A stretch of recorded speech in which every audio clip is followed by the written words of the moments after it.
একবার কল্পনা করুন যে বিশাল যে লাইনটা দেখা যাচ্ছে যুবক যুবতীদের মধ্যে, এই যে উৎসাহটা দেখা যাচ্ছে, এটা কোনো একটা ইন্টারভিউর জন্য হচ্ছে, বা কোথাও একটা চাকরির জন্য, কোথাও একটা পরীক্ষার জন্য, সরকারি চাকরির পরীক্ষার জন্য বিপুল উৎসাহে মানুষ বা যুবক যুবতীরা তারা লাইনে দাঁড়িয়েছেন। সেটা কিন্তু ইতিবাচক একটা ছবি হতো। আমি প্রদীপ্তদার কাছে আসবো। আমি বলছি, এই ছবিটা কি রাজ্যের ভাবমূর্তি ভীষণ উজ্জ্বল হচ্ছে প্রদীপ্তদা? বেকারত্বের এই মুহূর্তে আমাদের রাজ্যের কি করুণ অবস্থা, এই ছবিগুলোই তো তুলে ধরছে। তুমি যে ছবিটা দেখানোর কথা ভাবছিলে, তুমি জাস্ট চলে যাও যেখানে আন্দোলন হচ্ছে তার কাছাকাছি জায়গায়, সেইখানে দেখবে আনন্দলোক হসপিটালের ঠিক পিছনটায় প্রত্যেক দিন 10টা করে বোর্ড বসছে, 50 জন করে প্রতি বোর্ডে ইন্টারভিউ দিচ্ছে, 500 জন করে প্রতি বোর্ডে ইন্টারভিউ দিচ্ছে। ইতিমধ্যে 13,000-এর চাকরির রিক্রুটমেন্টের জন্য টেট প্রক্রিয়ায় যারা পাশ করে এসছে প্রাইমারি বোর্ডে, তাদের ইন্টারভিউ প্রসেস চলছে। আমি তোমাকে স্ট্যাটিস্টিক্স দিয়ে দিচ্ছি। 2012 থেকে 26,000 টাকা সমানভাবে রাখা উচিত। বলে দিই যে বিপুল দুর্নীতির জন্য যেই 26,000 এখন কপাল চাপড়াচ্ছে, কি হবে তাদের? আদৌ সেই অন্ধকারের মাঝে কোনো আলোর দিশা দেখা যাবে কিনা এখনো তার কোনো উত্তর নেই। সমান গুরুত্ব দিয়ে সেটাকেও রাখা উচিত। উত্তর ইতিমধ্যে দিয়েছি, তুমি মানে আমাকে বলতে দিলে আমি পুরোটা বলতে পারি। 2012 থেকে 2025 1,15,000 প্রাইমারি রিক্রুটমেন্ট হয়েছে বা চলছে প্রক্রিয়া, 1,15,000। ঠিক একইভাবে 2012 থেকে 2025 এসএসসি আপার প্রাইমারি এবং মাদ্রাসার মাধ্যমে 1,20,000-এর বেশি রিক্রুটমেন্ট হয়েছে। যদি সংখ্যাটা টোটাল করো 2,35,000-এর বেশি রিক্রুটমেন্ট হয়েছে। দেখো, আমি যখন মাস্টার ডিগ্রি করি সালটা 2005, আমার সঙ্গে আরও 254 জনের বেশি পড়তেন।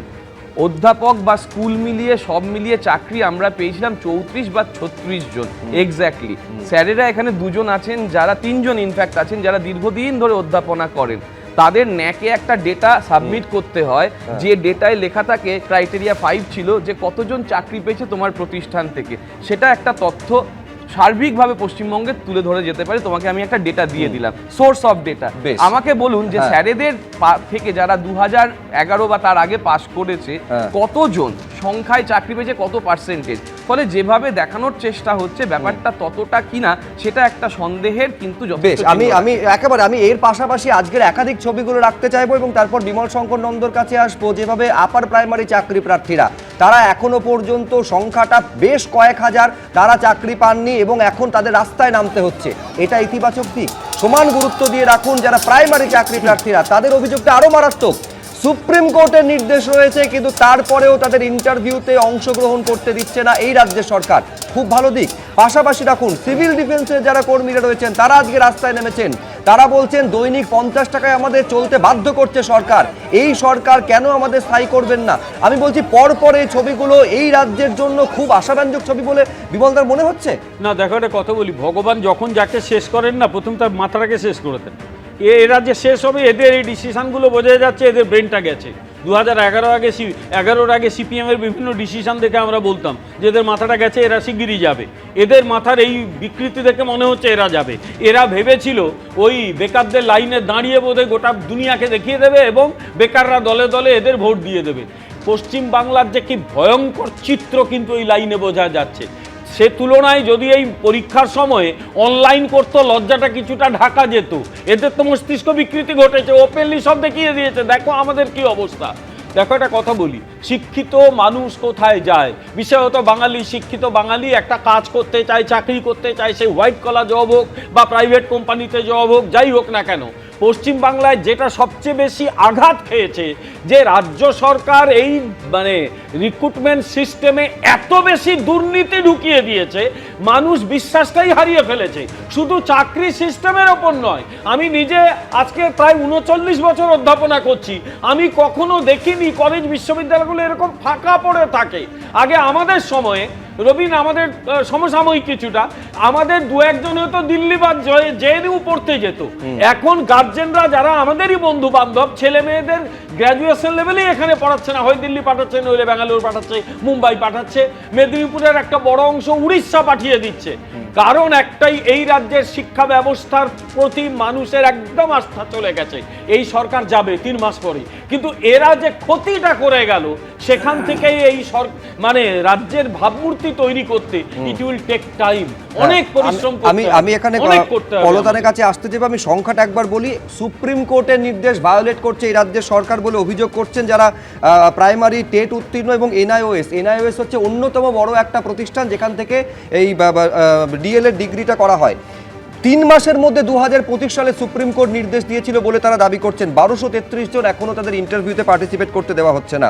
5401 জন এরকম টেট উত্তীর্ণ রয়েছেন যারা আপার প্রাইমারি, তাদেরকে ইন্টারভিউতে অংশগ্রহণ করতে দেওয়া হচ্ছে না। সিভিল ডিফেন্সের কর্মীরা রয়েছেন। ফলে সংখ্যাটা, এগুলো টুকরো টুকরো ছবি, একসঙ্গে করলে এটা কিন্তু বিরাট বড় একটা সংখ্যা। কলতান, এর পাশাপাশি সমান গুরুত্ব দিয়ে বলতে হবে এই বেকার ভাতার জন্য যত সমালোচনা তোমরা করো না কেন, মানুষ কিন্তু উৎসাহ দেখাচ্ছেন। 1500 টাকার জন্য হলো তারা কিন্তু লাইনে তারা দাঁড়াচ্ছেন। এই ভিড় কিন্তু গতকাল থেকে প্রতিদিন দেখা যাচ্ছে। সরকারি যে কোনো প্রকল্প ভাতা সেটা মানুষের অধিকার। আমরা সমালোচনা করেছি, এই তথ্য আপনি কোথায় পেলেন আমরা জানি না, কিন্তু কথাটা হচ্ছে কোনো একটা ভাতা আমি নিচ্ছি এবং একই সাথে তৃণমূলের নেতা ফেসবুকে লিখছেন যে আমি দেখছি বিজেপি সিপিএমের লোকেরাও ভাতার জন্য দাঁড়িয়েছে। মানে এই যে একটা নজর করে দেওয়া যে ওটা আমি দিচ্ছি তাহলে তোমরা এসে কেন নিচ্ছ, সরকারি প্রকল্পকে এই জায়গায় নামিয়ে আনছে তৃণমূল, ওরা নিজেরা কোথায় নেমে যাবে জানেন।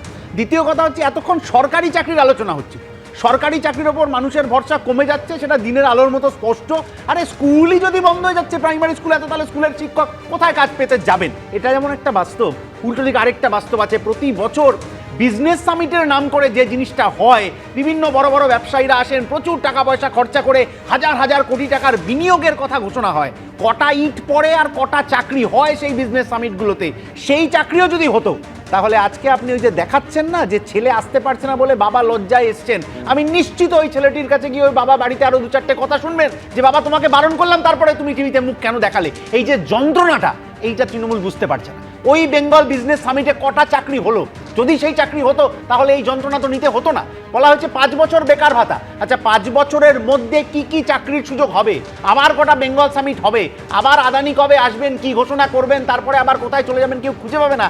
এই বাস্তবতা নিয়ে আজকে বাংলার মানুষ দাঁড়িয়ে রয়েছেন। এটা শুধু সরকারি চাকরি না, সরকারি বেসরকারি সব ক্ষেত্রে পশ্চিমবাংলা যে খাদের কিনারায় দাঁড়িয়ে রয়েছে, এটা তো এই চিত্র থেকে দিনের আলোর মতো স্পষ্ট। সাধারণ মানুষের যন্ত্রণার কথা, বেকারদের যন্ত্রণার কথা কলতান বলছিল। আমি আরেকটা এখানে ছবি দেখাবো যেখানে উচ্চ শিক্ষিতরা, কল্পনা করুন, যারা এমএতে ফার্স্ট ক্লাস পাচ্ছে, ইঞ্জিনিয়ারিং, এমনকি যারা একেবারে যারা চার্টার্ড অ্যাকাউন্টেন্সি নিয়ে পড়াশোনা করছে, তারা পর্যন্ত এই লাইনে দাঁড়াচ্ছেন। এইটা ছবি, এবং সমান সত্যি হচ্ছে চাকরি না পাওয়ার তাদের যন্ত্রণার ছবি। দেখুন, ভাতা দিয়ে সাময়িক চলবে, লং টার্মে তো এটা চলবে না। আর সরকারি প্রকল্প অনুযায়ী যেরকম প্রসেস হবে আমরা সেই অনুযায়ী বেনিফিটেড থাকবো। কেউ সরকারি চাকরির পরীক্ষার প্রস্তুতি নিচ্ছেন, কারোর ভরসা টিউশন। কিন্তু স্থায়ী চাকরি তো জোটেনি, তাই এদের সবারই ভরসা এখন রাজ্য সরকারের নতুন প্রকল্প বাংলা যুবসাথী। আপাতত আশা একটাই, অ্যাকাউন্টে মাসে মাসে 1500 টাকা তো ঢুকবে। তাই সোমবার ক্যাম্পের দ্বিতীয় দিনেও কলকাতার 2 বিধানসভা কেন্দ্রে বেকার ভাতার ফর্ম নেওয়ার লম্বা লাইন। রানীকুঠিতে লম্বা লাইন, সাদার্ন অ্যাভিনিউতে কমবিলে। সোমবার সকালে কলকাতার রানীকুঠিতে গেট খুলতেই হুড়মুড়িয়ে ঢোকেন বাসিন্দারা। বেকার ভাতা থেকে লক্ষ্মীর ভান্ডারের কাউন্টারে দেখা যায় লম্বা লাইন। এদেরই একজন টালিগঞ্জ বিধানসভা এলাকার বাসিন্দা প্রীতম দত্ত। 2018 সালে স্নাতক পাশ করেছেন। সরকারি চাকরির প্রস্তুতি নেওয়ার সঙ্গে সঙ্গে টিউশন পড়ান। যুবসাথী প্রকল্পে সাহায্যের কথা স্বীকার করলেও স্থায়ী চাকরির দাবি জানাচ্ছেন তিনি। সাময়িক একটা হেল্প তো হবে, কর্মসংস্থান হোক এটাই চাইছি। কর্মসংস্থানে আরও ভ্যাকেন্সি আসুক, ভাতা দিয়ে সাময়িক চলবে, লং টার্মে তো এটা চলবে না। লং টার্মে চাকরির কোনো বিকল্প নেই। অ্যামাজন ফ্লিপকার্টের ইনস্টলমেন্টের কাজ করেন শুভঙ্কর হোর। কাজ করলে আয়, না করলে কিচ্ছু নেই। এই অবস্থায় বেকার ভাতার লাইনে দাঁড়িয়েছেন তিনিও। আমাদের তো ফ্যামিলির এরকম কোনো ইনকাম নেই, আমি কাজ করলে পয়সা, না করলে নেই। তো এটা হলে আমার একটা ছোট্ট মেয়ে আছে, ওর একটা ভবিষ্যতের জন্য এটা কাজে লাগবে। চাকরি প্রার্থীদের পাশাপাশি ভাতার লাইনে দাঁড়িয়েছেন ইঞ্জিনিয়ারিং ছাত্র সাগ্নিক রায়। তার দাবি, হাত খরচ হিসেবে 1500 টাকাই বা মন্দ কি? কোনো হেল্প হবে? অফকোর্স, হ্যাঁ, যতটুকু হেল্প হয় অফকোর্স। কর্মসংস্থান তো চাইছি, এখন আসছে, ওর যদি একটু খরচ ওঠে উঠবে। টালিগঞ্জের পাশাপাশি কলকাতার রাসবিহারী কেন্দ্র কার্যত একই ছবি দেখা গেছে। সেখানেও ভাতার ভালো মন্দে শোনা গেল মিশ্র প্রতিক্রিয়া। ঠিকই আছে, মোটামুটি দিদি আমাদেরকে দেখছে, আমরাও দিদিকে সাপোর্ট করি, কিছুটা হলেও হেল্প হবে। আবেদন একটাই হচ্ছে চাকরি, এছাড়া আর কিছুই না। যেটা এখন পাচ্ছি ঠিক আছে, চলো হাত খরচা উঠে যাবে, মেন হচ্ছে জবটা। কেউ ভাতায় বিশ্বাস রাখছে, কারোর দাবি চাকরির সঙ্গে তুলনাই চলে না। সব মিলিয়ে ভাতার ভালো মন্দে দরজা চলছে রাজ্যে। পার্থপ্রতিম ঘোষের রিপোর্ট, এবিপি আনন্দ, কলকাতা। এবিপি আনন্দ, এগিয়ে থাকে, এগিয়ে রাখে।